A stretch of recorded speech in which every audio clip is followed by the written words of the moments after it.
En tout cas, l'ascension de Jean-Marie Le Pen embarrasse, empoisonne même les formations politiques traditionnelles à gauche et surtout à droite. L'extrémisme de droite, nous n'en avions jamais eu en France depuis 1945.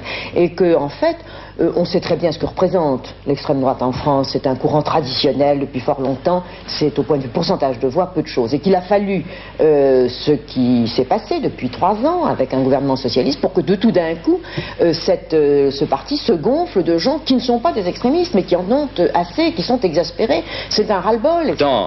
Parmi l'électorat de gauche, pour des raisons que l'on peut deviner, le cadre de vie, l'environnement, les problèmes de relations humaines, que surtout tapis parmi la droite, les forces d'extrême droite qu'incarne le PFN, tout cela existait. Donc c'est une sortie au grand jour. Ça n'en est que plus inquiétant pour la démocratie. Ce que nous constatons, c'est que dans les 11% d'électeurs qui ont voté pour M. Le Pen, la constante de l'extrême droite, c'est toujours 1 à 2%. Le reste, ce sont des électrices et des électeurs qui ont voulu donner une leçon aux socialistes. Le Pen est sécrété par la droite, par la politique de la droite qui dure depuis de longues années.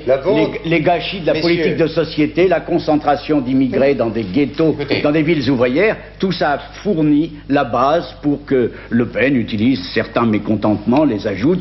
Et Le Pen est sécrété par votre politique.